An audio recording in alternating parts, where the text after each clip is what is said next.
Guys आज के इस वीडियो में हम बात करने वाले हैं go credit instant personal loan applications के बारे में। अगर आप भी इस एप्लीकेशन से लोन के लिए अप्लाई करना चाहते हैं तो लोन अप्लाई करने से पहले एक बार मेरी इस वीडियो को पूरा जरूर देख लीजिएगा, क्योंकि इस वीडियो में आपको गो क्रेडिट लोन एप्लीकेशंस की पूरी सच्चाई बताऊंगा कि ये जो एप्लीकेशन है क्या ये रियल एप्लीकेशन है या फिर फेक एप्लीकेशन है, क्या ये एप्लीकेशन आरबीआई के साथ रजिस्टर है कि नहीं, आपको इस एप्लीकेशन से लोन के लिए अप्लाई करना चाहिए या इस एप्लीकेशन से लोन अप्लाई करने से आपको बचना चाहिए। तो लोन अगर आप लेना चाहते हैं तो एक बार वीडियो को पूरा जरूर देख लीजिएगा। अगर आप वीडियो को पूरा नहीं देखोगे और अगर आप मान लीजिए लोन के लिए अप्लाई कर देते हैं तो हो सकता है आगे चलकर आपको पछताना पड़े, इसलिए वीडियो को पूरा जरूर देखिएगा। बाकी चैनल पर नए और आपने अभी तक चैनल को सब्सक्राइब नहीं किया तो हमारे चैनल को सब्सक्राइब कर लीजिए।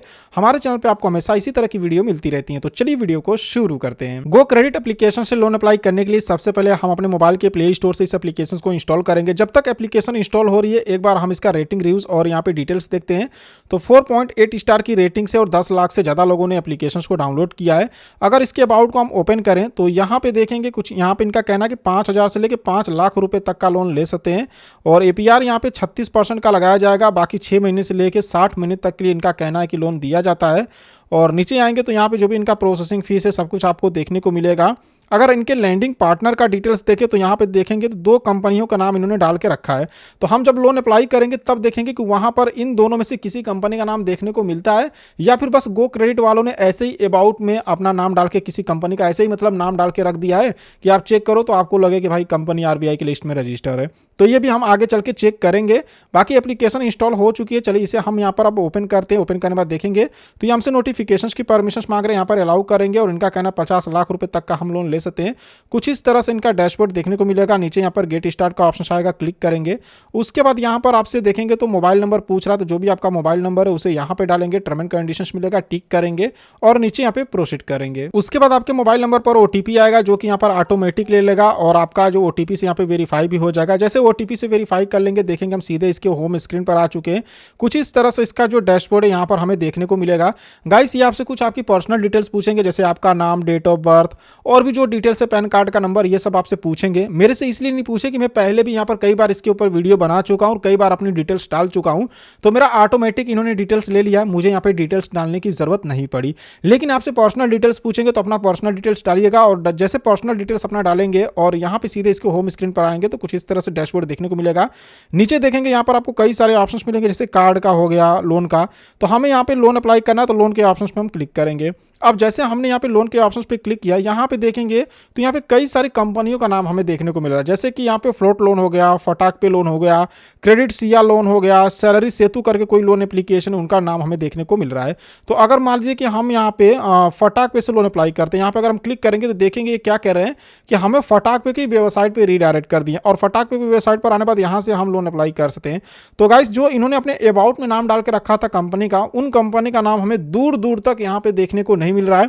अब फ्लोट एप्लीकेशंस का नाम मिल रहा है। अगर हम यहाँ पे क्लिक करें तो देखिए यहाँ पे परमिशंस मांग रहे हैं, जैसे यहाँ पर हम इसको कंटिन्यू करेंगे, सारे परमिशंस को अलाउ करेंगे और ये क्या करेंगे, हमें फ्लोट की वेबसाइट पे रीडायरेक्ट करेंगे। यहाँ पे देखिए माई फ्लोट, और ये हमें फ्लोट की वेबसाइट पे रीडायरेक्ट कर रहे हैं जहाँ से कि हम लोन अप्लाई कर सकते हैं। ठीक है, मतलब ये साफ हो गया कि भाई ये एप्लीकेशन खुद लोन ना देके दूसरे कंपनी से लोन दिला रही है, मतलब दूसरे जो एनबीएफसी हैं, कंपनी है, उनसे यहाँ पर ये लोन प्रोवाइड करा रही है। तो यहाँ पे देख सकते हैं, यहाँ पर हम इसको लीव करते हैं। ठीक है, अब क्रेडिट सिया के अगर हम यहाँ पे क्लिक करें तो ये देखेंगे हमें क्रेडिट सिया की वेबसाइट पर ले आया है और यहाँ से भी हम लोन अप्लाई कर सकते हैं। मतलब गो क्रेडिट खुद लोन न देके दूसरे कंपनी से लोन दिला रहा है। एक तरह से लोन एग्रीगेटर या मीडिएटर का ये काम कर रहा है बीच का, जैसे फोन पे हो गया, गूगल पे हो गया, खुद लोन न देके दूसरी कंपनी से लोन दिलाते, सेम वैसे ही ये कर रहा है। ठीक है, तो क्या आपको गो क्रेडिट एप्लीकेशन से लोन के लिए अप्लाई करना चाहिए या फिर यहाँ से लोन अप्लाई करने से आपको बचना चाहिए? तो गाइस देखिए, गो क्रेडिट एप्लीकेशन खुद लोन न देके दूसरी कंपनी से लोन दिला रहा है, जैसे फटाक पे या जो भी यहाँ पे कंपनी का नाम मैंने आपको दिखाया था। तो भाई वो कंपनी तो आरबीआई की लिस्ट में रजिस्टर है, मतलब लोन तो ये आपको आरबीआई रजिस्टर कंपनी के थ्रू ही दिला रहा है, लेकिन खुद लोन न देके यहाँ पे दूसरी कंपनी से दिला रहा है। एक तरह से लोन एग्रीगेटर या मीडिएटर का काम कर रहा है। तो ऐसे में क्या आपको लोन लेना चाहिए? भाई मेरे से पूछेंगे, मैं साफ साफ आपको मना कर दूंगा, यहाँ से लोन के लिए अप्लाई मत करिएगा। क्यों नहीं करिएगा? देखिए, मान लीजिए हम गो क्रेडिट एप्लीकेशन को इंस्टॉल किए, गो क्रेडिट के थ्रू, मान लीजिए गो क्रेडिट ने हमें क्या बोला, फटाक पे से लोन अप्लाई करने के लिए, और गो क्रेडिट के थ्रू अगर हम फटाक पे से लोन अप्लाई करते, मान लीजिए कि यहाँ पे मैंने 10,000 का लोन अप्लाई किया। ठीक है, अगर हम 10,000 का लोन अप्लाई करते गो क्रेडिट के थ्रू फटाक पे से, तो इसमें जो पैसे मेरे अकाउंट में आएंगे, मान के चलिए यहाँ पे ₹9,000 हमारे खाते में आएंगे और जो हमें टोटल रीपेमेंट करना होगा, मान के चलिए यहाँ पे 11,000 का टोटल रीपेमेंट करना पड़ेगा। ठीक है, जो भी इनका प्रोसेसिंग फीस है, चार्ज है, सब कुछ काट कूट के 9,000 हमारे खाते में आएंगे और 11,000 का हमें रीपेमेंट करना पड़ेगा। वहीं अगर मैं डायरेक्ट फटाक पे से लोन लेता हूं तो ये जो 10,000 का लोन अगर मैं फटाक पे से डायरेक्ट लेता हूं तो मेरे अकाउंट में जो पैसे आएंगे वो ₹9,200 आएंगे। देखिए यहाँ पे कंफर्म नहीं कर रहा हूं कितने पैसे अकाउंट में आ रहे हैं, बस मैं आपको समझा रहा हूं, यहाँ पर एक एग्जांपल बता रहा हूं कि भाई मतलब इनसे लोन क्यों नहीं लेना है गो क्रेडिट वालों से। तो मान लीजिए कि ₹9,200 आपके खाते में आए, रीपेमेंट आपको सिर्फ और सिर्फ मान के चलिए कि ₹10,500 करना पड़ेगा। ठीक है, अब यहाँ पे देखेंगे तो करीब यहाँ पे 700 से 800 रुपये आपका एक्स्ट्रा जा रहा है। अब क्यों जा रहा है?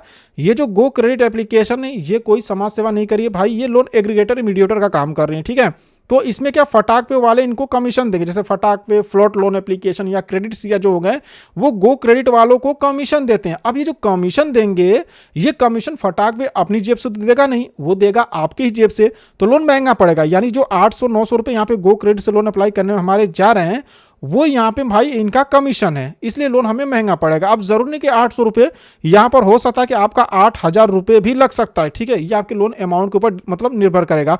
अगर मान लीजिए कि फटाक पे से अगर हम डायरेक्ट लोन अप्लाई करते हैं तो यहाँ पे मेरा जो इंटरेस्ट रेट लग रहा है मान के चलिए कि 20% का लग रहा है, वहीं अगर हम गो क्रेडिट के थ्रू करेंगे तो 25% का लगेगा या फिर यहाँ पे 30% का भी लग सकता है।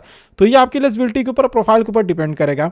तो इसलिए अगर आप मेरे से पूछेंगे तो मैं तो आपको मना करूंगा कि गो क्रेडिट से लोन न लेके डायरेक्ट हम फटाक पे से लोन अप्लाई न कर ले या डायरेक्ट क्रेडिट सिया से लोन अप्लाई न कर ले।